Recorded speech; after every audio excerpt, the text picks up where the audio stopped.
వీక్షకులందరికీ నమస్కారం.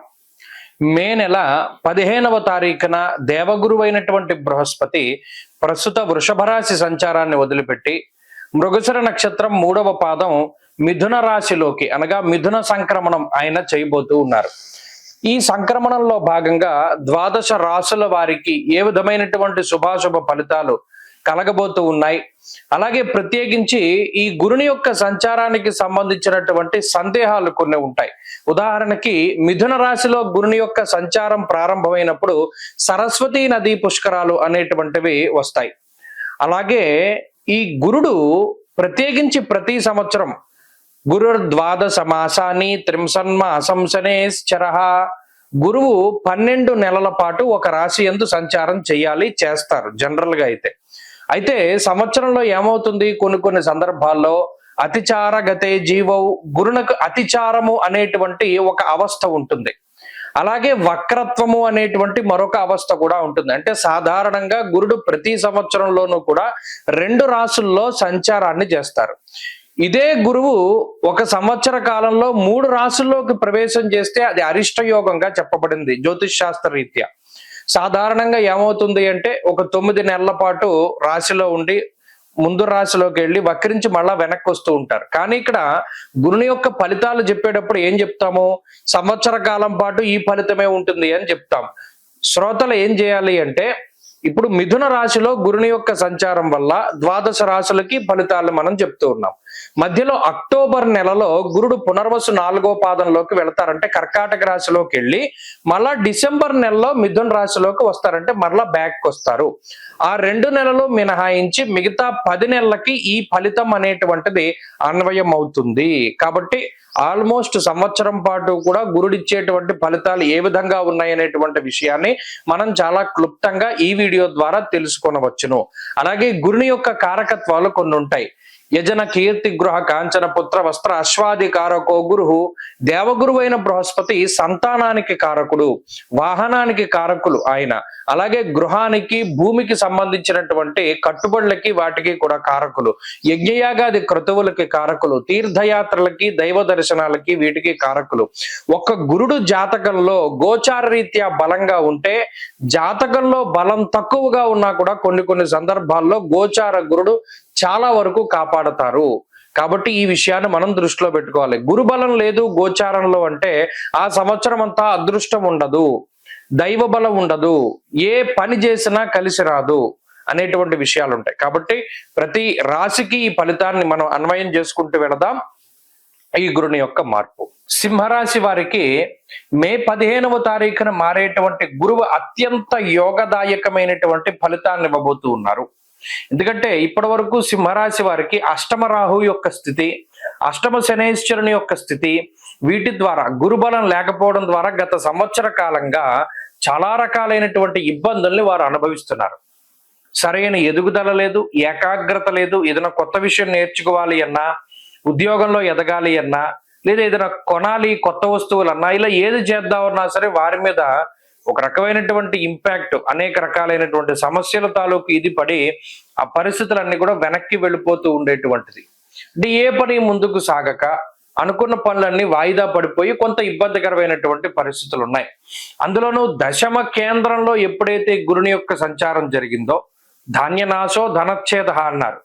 అంటే ఎప్పుడు చూడండి అకౌంట్లో డబ్బులు ఏమీ ఉండవు, ఎంత డబ్బు వచ్చినా ఖర్చు అయిపోతూ ఉంటుంది. పునః ఖర్చు అయిపోయేటువంటిది ఏదైనా బాధపడతారా అంటే కాదు, వాళ్ళు కావాలని ఖర్చు పెట్టుకున్నారు, పోతే పోయిందులైనా ఖర్చు పెట్టుకున్నారు, దాని తాలూకు బాధ ఉండదు. కానీ వచ్చిన సంపాదన నిలవకుండా ఖర్చు అయిపోయింది, గతంలో ఉండేటువంటి పరిస్థితి అది. అది శుభ కార్యక్రమాలకు అయి ఉండొచ్చు, మరి ఇతరత్ర వీరి పర్సనల్ దానికి అయి ఉండొచ్చు. మరి ఈ సంవత్సరంలోనూ యశో వృద్ధిర్బలం తేజ సర్వత్ర విజయ సుఖం, చాలా గొప్ప బలం, గురుబలం అన్నది చాలా గొప్పది. లాభస్థానంలో గురుడు ఉండడం అనేది అన్నిటికన్నా గొప్పది. యశస్సు అంటే వీరు ఇప్పటి వరకు పడుతున్నటువంటి కష్టానికి తగినటువంటి ప్రతిఫలం దొరకడం. బలం తేజ, అనారోగ్య సమస్యల్ని చాలా ధైర్యంగా ఎదుర్కోవడం, అనారోగ్య సమస్యల్ని తగ్గించుకోవడం.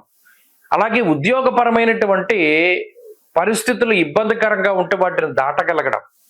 సర్వత్ర విజయ సుఖం. ఎందులో చూసినా సింహరాశి వారు ఈ సంవత్సరంలో టాప్ మోస్ట్ పొజిషన్ లో ఉంటారు.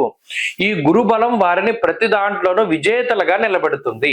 గురువు 12 నెలల పాటు ఒక రాశి యందు సంచారం చేస్తారు జనరల్ గా అయితే సంవత్సరంలో ఏమవుతుంది, కొన్ని సందర్భాల్లో అతిచార గతే జీవవు, గురునకు అతిచారము అనేటువంటి ఒక అవస్థ ఉంటుంది.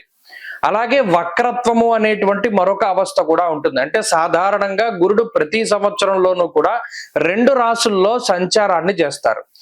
ఇదే గురువు ఒక సంవత్సర కాలంలో 3 రాశుల్లోకి ప్రవేశం చేస్తే అది అరిష్ట యోగంగా చెప్పబడింది జ్యోతిష్ శాస్త్ర రీత్యా.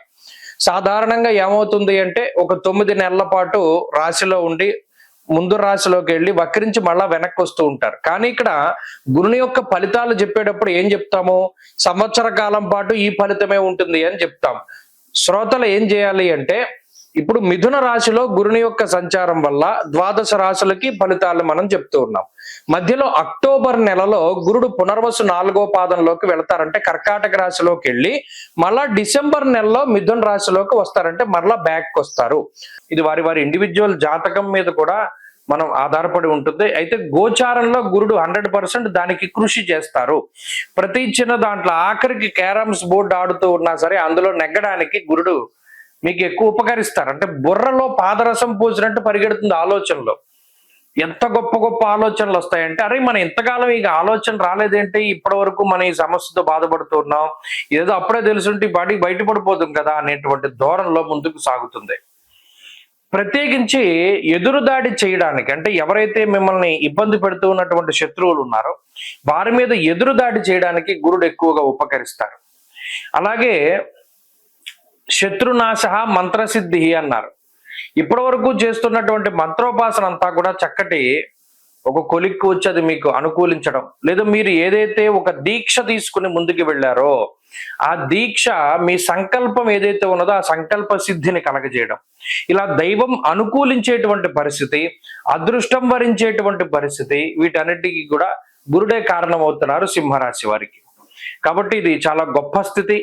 సింహరాశి వారికి అటు వివాహాది శుభ కార్యక్రమాలు జరగడం, సంతానం కలగడం, వస్త్రలాభం కలగడం, ఇల్లు కట్టుకోవాలి, సొంత ఇల్లు ఉండాలి అనేటువంటి వారి కోరికలు ఫలించడం, ఇల్లు అమ్మకాలు కొనుగోలు ఇవి ఏవైతే ఆగిపోయి ఉన్నాయో అవి ముందుకు సాగుతూ ఉండడం, సంతాన సంబంధమైనటువంటి సమస్యలు తగ్గి సంతానం కలగడం ఇత్యాదివన్నీ కూడా ఆనందదాయకమైనటువంటి విషయాలు. తీర్థయాత్రలు చేస్తారు గురుబలం వల్ల, ధార్మిక కార్యక్రమాల్లో పాల్గొంటారు, దేవాలయ ప్రతిష్టల్లో పాల్గొంటారు, చక్కగా దైవభక్తి అలవరుతూ ఉంటుంది, భగవంతుడి యొక్క అనుగ్రహం ఉంటుంది. ఇలా ఈ సంవత్సరంలో గురుబలం వల్ల ఈ రాశి వారు అత్యంత శుభ ఫలితాలనే పొందబోతున్నారు.